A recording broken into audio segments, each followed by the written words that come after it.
Gracias, Helen. Bueno, el Acuerdo Nacional, Patricia, Fernando, se reunió, recordemos, el 5 de mayo, preocupado para primero la emergencia sanitaria y luego pensar en la reactivación económica luego de esta emergencia sanitaria. Pero luego le ha surgido otra preocupación como a todos los peruanos. Estas diferencias, casi enfrentamiento ya entre el Ejecutivo y el Legislativo, entre el Gobierno y el Congreso de la República. Max Hernández, secretario ejecutivo del Acuerdo Nacional, está en comunicación con nosotros. Buenos días, señor Hernández, bienvenido. Buenos días, ¿cómo está usted, Ricardo? Muchas gracias por esta oportunidad.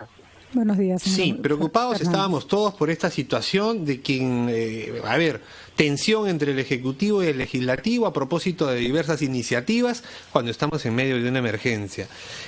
Ustedes han hecho una invocación y ha sido, me parece, ya rápidamente aceptada porque, el ministro de Salud reconoció que había tenido una frase poco feliz, luego el presidente del Consejo de Ministros, y con eso se reconcilió con los médicos, y luego el propio Vicente Ceballos, presidente del Consejo de Ministros, se ha comunicado con el Congreso accediendo a presentarse ante el Parlamento Nacional, bajando con eso la tensión. ¿Es suficiente?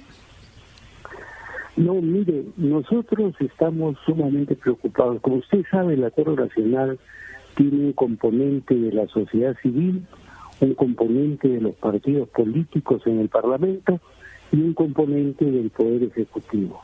El componente de la sociedad civil le pidió que expresara su preocupación frente a las otras dos partes del Acuerdo Nacional, porque tenemos la posibilidad que se puede presentar de un deslizamiento obstruccionista del Parlamento o un deslizamiento autoritario del Ejecutivo. Y nosotros creemos en la separación de poderes. Creemos que ambos poderes necesitan complementarse, que la función de fiscalización debe cumplirse y que el respeto a la Constitución debe mantenerse. Es esa preocupación la que motivó este pedido del componente de la sociedad civil. Doctor Ahora bien, Hernández, se dice que es suficiente. Yo creo que es un estupendo comienzo.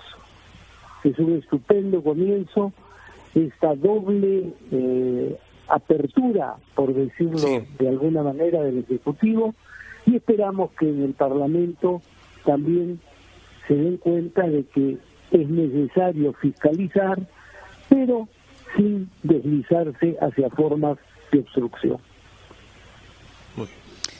Sí, hemos leído el comunicado del Acuerdo Nacional, doctor Hernández, buenos días, y ustedes ponen énfasis en la necesidad de garantizar la gobernabilidad, porque constatan que han habido actitudes o tendencias hostiles de ambas partes, tanto del Ejecutivo como del Congreso. Entre tanto, se ha fijado una fecha para que el primer ministro Ceballos asista al Pleno el próximo jueves 28. ¿Qué es lo que espera usted que salga de ese pleno, habida cuenta de que había habido una discusión sobre si se trataba solamente de dar cuenta de lo actuado durante el interregno o también presentar una política general de un gabinete que esté en funciones desde hace más de 7 meses? Bueno, yo creo que acá se requiere una dosis importante de flexibilidad y una dosis importante también de creatividad. Si esto se va a ver como una ocasión para plantear una cuestión de confianza, por un lado, implícita, o por otro lado, negar al gabinete, lo cual implicaría no dar la cuestión de confianza, creo que entraríamos de nuevo en un bache del cual va a ser muy difícil salir. Lo que necesitamos es que haya flexibilidad. Hay momentos en que el presidente del Congreso, el viejo militante de Acción Popular, ha planteado cosas un poquito fuera de forma. Y yo recordaba cómo el presidente de la UNDE, fundador de Acción Popular, siempre subrayó: a veces la forma es el fondo. creo que necesitamos mantener de ambos lados las formas, porque varios de los conflictos que vemos son por frases desafortunadas, por recepciones a veces un poco sesgadas. No quisiera entrar a un terreno que me lleva a deslizarme hacia mi sesgo profesional, que quiero mantenerlo aparte. Psicoanalista. Doctor Hernández, pero también tenemos que tomar en cuenta que en medio de estas fricciones entre distintos poderes del Estado se cuela un factor que no podemos soslayar, y es el hecho de que ya se entra a un terreno extraño en estos contextos de campaña electoral. Así que probablemente veamos algunas actitudes que lo que busquen sea figurar, jalar agua para su molino y no empujar el carro en el mismo sentido que los peruanos necesitamos.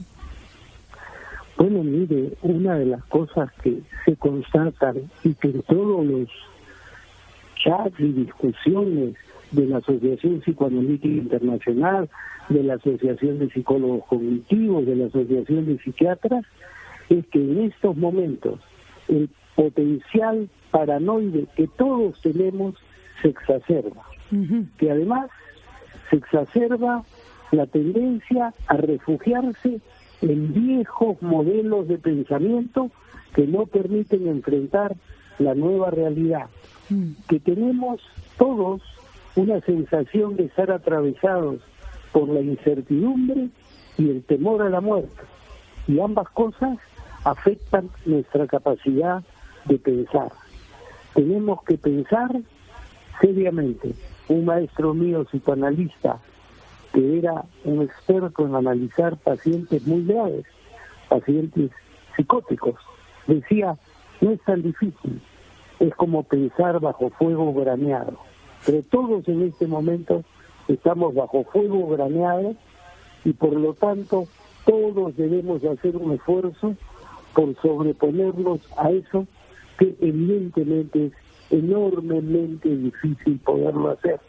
Diría: alerta contra nuestras propias paranoias, alertas contra nuestros propios narcisismos, alerta contra nuestra propia posibilidad de dividir el mundo en buenos y malos y creer siempre que los malos están del otro lado. Tal vez la clave, sin ser, por supuesto, me tomo la atribución porque de psicoanalista no tengo nada, pero tal vez la clave sea pensar en los otros y no pensar solo en uno, ¿no?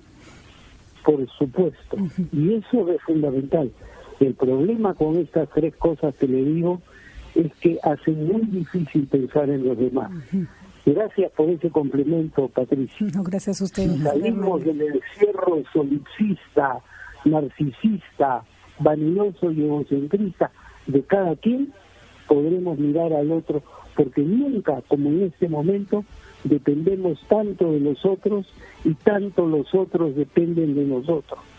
Sabias palabras, doctor Hernández, como siempre. A dejar de mirarse el ombligo y levantar la cabeza para mirar a los demás. Muchísimas gracias.